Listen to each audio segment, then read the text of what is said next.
পরিচয়।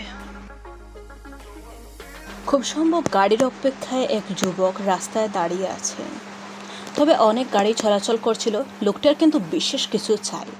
মোটামুটি সম্ভ্রান্ত কাপড় চোপড় পরিধানে এক যুবতী ক্লান্ত শরীরের রাস্তার পাশে গাছতলায় বিশ্রামে বসেন। মেয়েজনা খুব অগুছালো ছিলেন। যুবতীটির চোখ হঠাৎ যুবকের দিকে পড়ে। যুবতী যেন পরিচিত পূর্বপ্রবণ স্বরে বলে ওঠেন, হায় অতুল, কি আমার চিনেছ? রুচিকা, তুমি আগের থেকেও অনেক অবসর হয়ে গেছো। খোটের বাবা খাতা মানুষ যেমন ছড়ে ফেলে তেমনটাই থেকে যায়। মানে ঠিক বুঝলাম না, কি বলতে চাইছো তুমি? আমাকে চিনতে পেরেছো বছর পরেও, তাই বেশ। মনে হচ্ছে জীবন তোমাকে গুছিয়ে নিয়েছে, কিন্তু তুমি তাল মেলাতে অক্ষম। বলেছিলাম না, এই রাস্তা তোমায় অনেক বদগন্তব্যে পৌঁছবে। আমার কথা বাদ দাও, তারপর তুমি বলো কেমন আছো, কি করছো আজকাল? আমি তো ঠিক আগের মতোই আছি, জব করি এবং আমি অপরিবর্তনীয়। দূর থেকে দৃশ্যমান হচ্ছিল এক মহিলার একরঙা নীল একটি শাড়ি পরনে। অতুলের দিকেই আসছিলেন। উনি খুব গোছালো আর একদম নীলপরীর মতো ছিলেন। যত কাছে এগোচ্ছেন রুচিকার কেন জানি মনে হচ্ছিল চিনে ওনাকে। জিজ্ঞাসা চুপ ছিল, কিন্তু কিছু বলবার আগেই উনি জিজ্ঞাসিলেন, অতুল, উনি কে? আর তুমি রাস্তায় দাঁড়িয়ে কোনো কথা বলছো? অতুল, হ্যাঁ, ও হচ্ছে Ruchika. Ruchika meet my wife Lipika. তুমি বিয়ে করে নিয়েছো? কবে? হ্যাঁ, কোনো তুচ্ছ ঘৃণিত অতীতকে ভিত্তি করে তো আর জীবন গড়ি থামিয়ে রাখতে পারি না। 8 মাস হয়ে গেল আমাদের বিয়ের। Hello Mrs Lipika, nice to meet you. Rasika আবেগময় ঝলঝল চোখে অতুলের থেকে মুখ ফিরিয়ে নিল। কোনো গাড়ি নেই, অথচ এখান থেকে চলে যেতে চাইছিল সে। অতুলকে তার স্ত্রী বলছিল, অতুল, আমি একে চিনি, কোথাও তো দেখেছি মনে হচ্ছে। কি বলো এসব? এত রুচিকা বললে না তোমার গন্তব্য? হ্যাঁ, আমার হাজব্যান্ড কাছে পিক করতাম আমাকে। লিপিকা, না, এ চারু। হ্যাঁ, আমার মনে পড়েছে, এই সেই মেয়ে। বলেছিলাম না তোমায় একদিন যে মায়ের বাড়ি থেকে একবার ফেরার পথে গাড়িতে সাক্ষাৎ হয়। মেয়েটি তার প্রেমিক সম্বন্ধ বলছিল, খুব আর্থনাদিক কথা, কিন্তু তার প্রেমিককে দোষারোপ করেনি। এ যদি রুচিকাকে তো আমি ছাড়ু বলে ডাকতাম। রুচিকা তাড়াহুড়ো করে একটা গাড়িতে চড়ে বসে। লিপিকাও আমায় বলল, চলো ওর পিছনে, কিছু তো গোলমাল আছে। হ্যাঁ, আমি অতুল, 28 বছরের যুবক। 1 বছর আগেই ব্যাচেলার ছিলাম। তখন ছেঁকা খেয়ে জীবনমুখ থেকে পিছু পা হটিয়েছিলাম। লিপিকার সাথে অ্যারেঞ্জলি সাক্ষাৎ হয় এবং এই অবিশ্বাস্য দুনিয়াতেও ভরসার ঘুরে মুখ তুলে তাকায়। অতীতকে নিজের মনের খাতায় ঝাপসা করে দিয়েছি একরকম ইচ্ছে মতোই। তবে জানতাম না এত রহস্যপূর্ণভাবে আজ 11টা মাস 18 দিন পর ঝটকা খাবো বলে। লিপিকার কথা শুনে দুজনেই একটি অটোরিকশায় চড়ে রুচিকাকে ফলো করতে। কেননা আমার মনে পড়ে গেছিল লিপিকার ঠিক কোন দিনের কথা বলছিল। ও বলছিল আমাদের বিয়ের 3 মাস পরের এক দিনের কথা। আমার অফিসে কাজের চাপ ছিল, তাই ভুবনপুর থেকে আমি ওকে আনতে যেতে পারিনি। অমরাদনের বাসের টিকিট করে দিয়ে স্থানীয় বাসঘাটে সঙ্গ ধরবো বলে কথা। যখন আমি বাসে উঠি তখন দেখতে পাই লিপিকার পাশে একজন ভদ্রমহিলা শিরা আচ্ছাদন করে বসা ছিলেন। ওনার কথা পরে আমায় আমার স্ত্রী বলেছিল যে মেয়েটি তার প্রেম কাহিনীর ভাগাভাগি করেছে।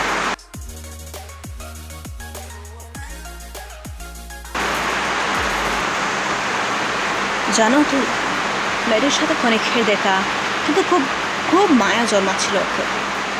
ওর চোখ বলছিল ওর কাহিনীতে ও নিরপরাধ।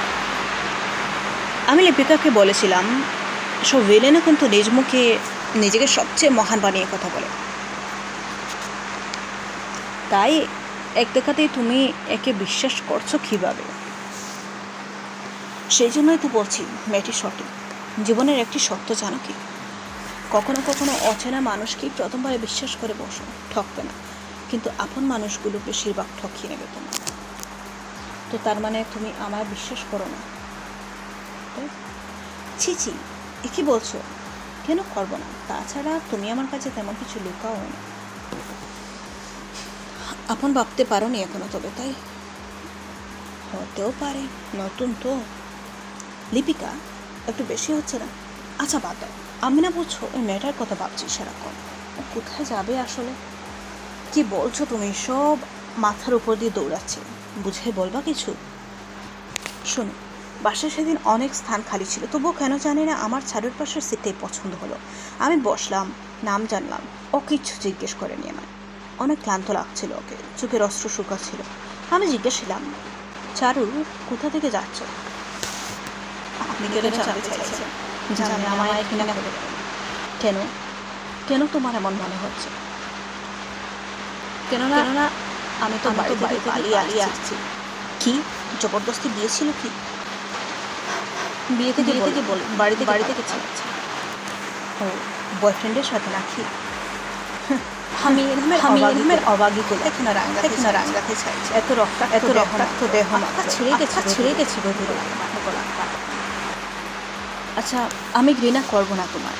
আমায় ভাগ করবে তোমার মনের ব্যথা? তোমার কথায় এক মেয়ে হয়ে এটা বুঝবার সাধ্য রাখছি যে অভিমানপূর্ণ তোমার জীবন। এসব কথা অতুল অটোরিকশায় বসে ভাবছিল। লিপিকা ড্রাইভারকে পথ নির্দেশনা দিচ্ছে। অতুলকে ধাক্কা দিয়ে হঠাৎ বলে, চারুকে আমরা ফলো করছি, রাস্তা লক্ষ্য করবে না? অতুল বলে, তুমি আছো তো? আর তো অতুল সেও রুচিকার গাড়ি দেখছে, কিন্তু তার চোখে জল টলমল করছে। লিপিকা এসব কিছু লক্ষ্য করছিল। চারুর সাক্ষাতের পর থেকেই এটা চলছিল, তাই লিপিকা আর চোখে স্বামীর দিকে তাকিয়ে চুপ হয়ে গেল। অতুল তখনও টলমল ঝাপসা চোখে ভাবছিল সেই দিনের কথা। তখন চারু বলছিল, আপনাকে ধন্যবাদ, একটা কাজ করতে পারবেন? লিপিকা, কি? আমার সব আইডেন্টিটি কার্ড আপনার কাছে রাখবেন? কি? বা আপনি নষ্ট করে দিন? সব বলছো, তুমি পাগল হয়ে গেছো? আমার পরিচয় রাখতে চাই। কেন? আমার চোখের অস্তিত্ব নিয়ে পরিচয় দিয়ে কি হবে? মানে কি? কি, কেন, কিভাবে, কখন, কোথায়, কবে, কে? কত প্রশ্ন আপনার কাছে। জানি না আমার কাছে আছে কি না। আমিও জানি না, শুধু জানি অনেক দূর। আচ্ছা ঠিক আছে, আমি যতদূর পারি সহায়তা করবো তোমার।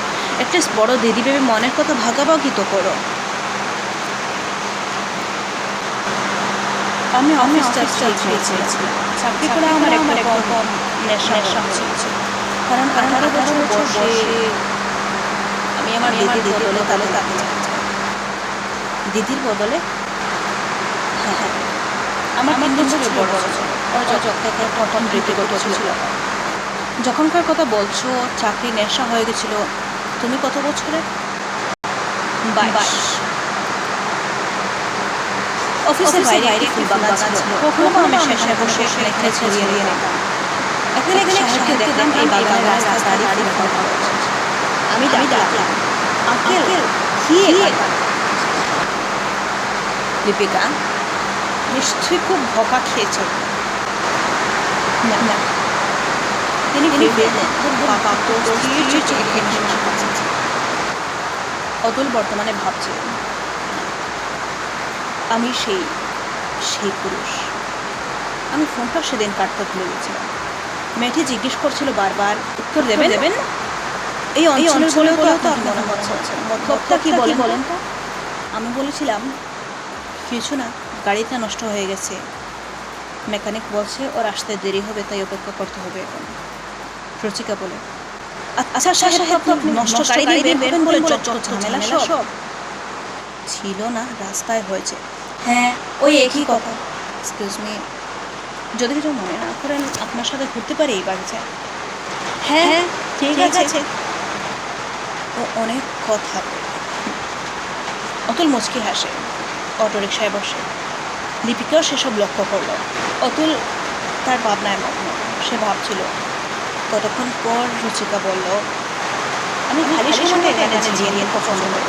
তবে দেখেন আমার কথা, আপনার গলায় পড়েছি আর চটটা হচ্ছে যত সব ঝামেলা পাকাইছেন। ছাড়ো, ছড়তে হচ্ছে বলেছি, ছাড়ো না। না, আপনি ছাড়ুন।